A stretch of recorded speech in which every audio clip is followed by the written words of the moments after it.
Hello everyone, स्वागत है आप लोगों का। उम्मीद है कि आप लोग बहुत अच्छे होंगे, आपकी तैयारी बहुत अच्छी चल रही होगी। डेली एमपी करंट अफेयर्स को हम आपसे डिस्कस करते हैं। आज 1 अप्रैल है और इस 1 अप्रैल के कुछ इंपॉर्टेंट एमपी के करंट अफेयर्स हमें आपसे डिस्कस करना है। तो चलिए शुरू करते हैं आज की कहानी। बहुत ज़्यादा खबरें नहीं हैं, हालांकि हालांकि कुछ काम की चीज़ें हैं, हम उसको समझते हैं। देखिए, मध्य प्रदेश के जो राज्यपाल हैं, ठीक है, राज्यपाल श्री पटेल, ठीक है। राज्यपाल की जब भी हम लोग बात करते हैं तो मंगू भाई पटेल ये अभी दौरे पर है। और मंगू भाई पटेल साहब की जब आप बात करते हैं तो ऑनरेबल गवर्नर हैं और गुजरात गए हुए हैं। गुजरात और गुजरात में एक समारोह चल रहा है, जैसे आप लोग कहते हैं सदा काल गुजरात। तो सदा काल गुजरात फेस्टिवल में मध्य प्रदेश के जो राज्यपाल हैं मंगू भाई पटेल, ये गए हुए हैं और वहाँ जाके इन्होंने मध्य प्रदेश गुजरात जो संबंध हैं, इन मध्य प्रदेश गुजरात संबंधों पर चर्चा की कि दोनों राज्य काफ़ी सहयोगी हैं, एक दूसरे के हेल्पिंग नेचर में है और हमारा जो रिश्ता है वो माँ नर्मदा से है। जो नर्मदा है, इस नर्मदा रिवर के बारे में चर्चा की और पवित्र नदी या राज्य की जो नदी है, इसकी महिमा आप सबको पता है। मध्य प्रदेश और गुजरात दोनों के लिए इसकी बहुत इम्पोर्टेंस है। इम्पोर्टेंस क्यों है? क्योंकि इससे हमें इरिगेशन के लिए पानी मिलता है। जो इरिगेशन है, इस इरिगेशन की हम लोग बात करते हैं। इसी के साथ में जो इलेक्ट्रिसिटी है, इस इलेक्ट्रिसिटी को भी आप लोग प्रोड्यूस करते हैं विद्युत उत्पादन में और सिंचाई में। इसी के साथ में जो टूरिज्म है, इन टूरिज्म, इसमें भी अलग ही इसका महत्व है। अगर हम बात करें नर्मदा जी की, तो नर्मदा मध्य प्रदेश की गंगा तो है ही, है ना। गंगा ऑफ एमपी तो आप इनको कहते ही हैं। इसी के साथ में यह है गुजरात की इम्पॉर्टेंट रिवर है। इम्पॉर्टेंट रिवर है, नर्मदा जी को याद रखना। और आप सारे बच्चे जानते हैं कि जो माँ नर्मदा है, इनका उद्गम, अगर कोई उद्गम की बात करेगा कि नर्मदा का ओरिजिन कहाँ से होता है, तो आप सब लोग जानते हैं यह अमरकंटक। और अमरकंटक कहाँ पड़ता है सर? अनूपपुर में। अमरकंटक से निकलती है, इसका जो माउथ ये हमको अरब सागर में देखने को मिल जाता है। अरब सागर में जाके अपना पानी डालती है और इसकी जो लेंथ है वह 13-12 किलोमीटर है। और सिर्फ एमपी की आप लोग बात करोगे तो 1077 किलोमीटर लेंथ देखने को मिल जाती है। तो राज्यपाल जो मंगू भाई छगन भाई पटेल है, ये अभी गुजरात दौरे पर है। आपसे कोई पूछ सकता है कि हाल ही में या पिछले कुछ समय में जो राज्यपाल हैं, इन्होंने किस राज्य का दौरा किया? गुजरात राज्य का दौरा किया। देखो, गुजरात अपने बिजनेस मॉडल के लिए बहुत ज़्यादा फेमस है। इनका जो बिजनेस मॉडल है, इसके लिए बहुत फेमस है। और गुजरात मॉडल के कारण ही आज हम देखते हैं कि जो माननीय प्राइम मिनिस्टर हैं नरेंद्र मोदी जी, ये देश में वो बहुत सारे बदलाव या बहुत सारी विकास की जो रीति है, उसका प्रारंभ यहाँ पे कर दिया है। इसी के साथ में एक और जो इम्पोर्टेंट न्यूज़ है वो है स्कूली बच्चों के लिए, स्कूल से, ठीक है। स्कूली जो स्टूडेंट हैं या बच्चे होते हैं, दुनिया के सभी देशों में या मानव सभ्यता का सबसे बेहतरीन अगर कोई चीज़ है तो वो स्कूल है, क्योंकि आपको सिखाता है, आपको बहुत बेहतर बनाता है। 1 अप्रैल यानी कि आज से हम स्कूल उत्सव या प्रवेश उत्सव पर्व मना रहे हैं। प्रवेश उत्सव पर्व, ठीक है। आप इसको कह सकते हैं कि पूरे प्रदेश भर में प्रवेश उत्सव पर्व मनाया जाएगा। और भोपाल में जो सीएम साहब हैं, मोहन यादव जी, इन मोहन यादव जी के द्वारा इसका उद्घाटन किया जाएगा। और यह संपूर्ण मध्य प्रदेश में प्रभावी। आप इस बात को ध्यान रखना कि अगर हमसे कोई क्वेश्चन पूछे कि प्रवेश उत्सव कब मनाया गया, आप बताएंगे प्रवेश उत्सव मनाया गया 1 अप्रैल को। 1 अप्रैल को कहाँ से इसका शुभारंभ हुआ? तो यह शुभारंभ हुआ भोपाल से।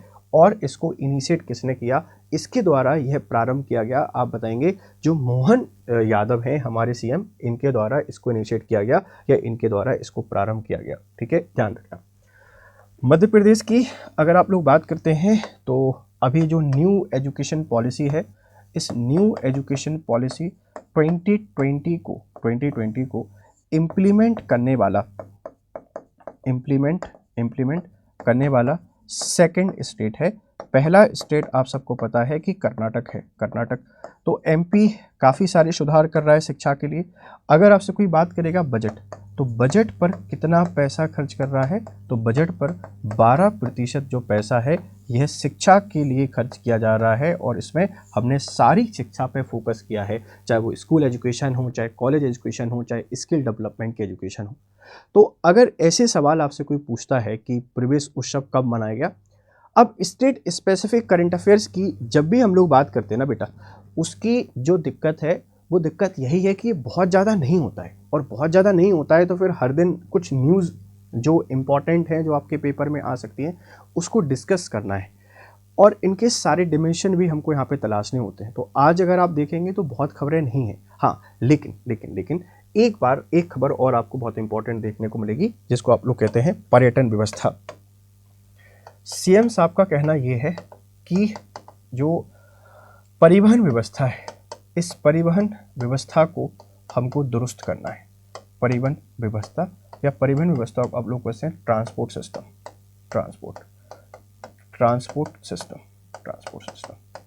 इस ट्रांसपोर्ट सिस्टम को बेहतर बनाने के लिए एक सुझाव मांगे गए हैं कि हम किस तरीके से जो प्रदेश है इसमें ट्रांसपोर्ट सिस्टम को बेहतर बना सकते हैं, इसमें रिफॉर्म कैसे लेके आ सकते हैं।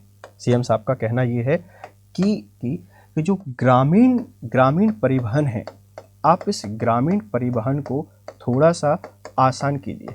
ग्रामीण परिवहन जो रूरल ट्रांसपोर्टेशन है, इस रूरल ट्रांसपोर्टेशन के लिए हमने आसान करना है। और इसके लिए स्टेट लेवल का एक बोर्ड बनाया जाएगा और इस बोर्ड के द्वारा पूरा जो ट्रांसपोर्ट है, इस ट्रांसपोर्टेशन को मॉनिटर किया जाएगा।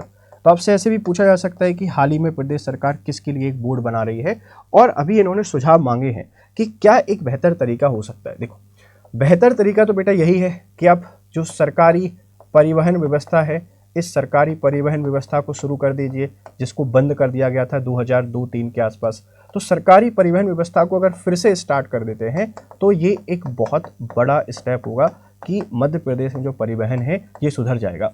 अगर आप यूपी जाते हैं, राजस्थान जाते हैं, हरियाणा जाते हैं, दिल्ली जाते हैं, यहाँ आपको स्टेट जो टूरिज्म है, ये स्टेट टूरिज्म की स्टेट ट्रांसपोर्ट की बसें देखने को मिलेंगी। लेकिन मध्य प्रदेश ऐसा है जहाँ पे पूरा का पूरा परिवहन कैसा है, प्राइवेट है। यहाँ जो परिवहन है ये सिर्फ और सिर्फ प्राइवेट सेक्टर का दबदबा इसमें देखने को मिलता है। तो सरकार गवर्नमेंट का जो है स्टेट टूरिज्म ट्रांसपोर्ट की जो बसें हैं उनको शुरू कर सकती हैं, ध्यान रखना।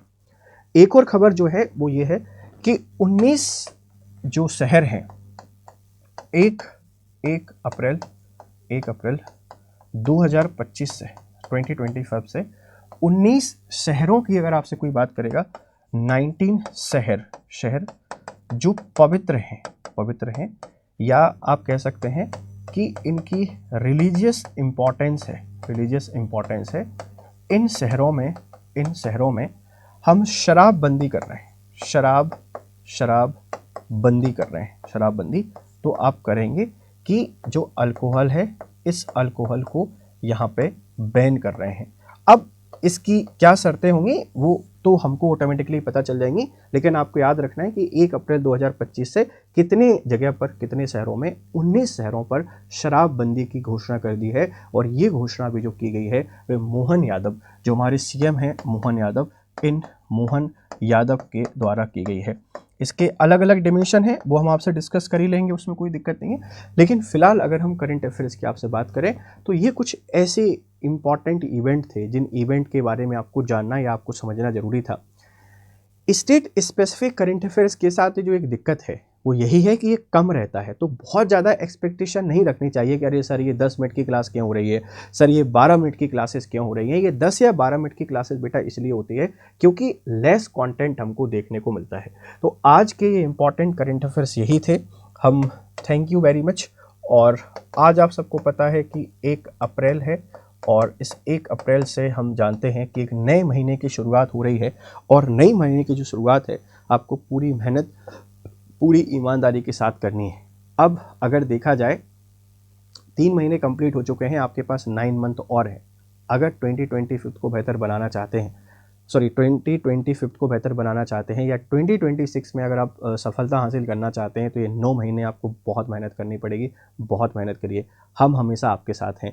Thank you very much for discussion. Have a nice time. Good day.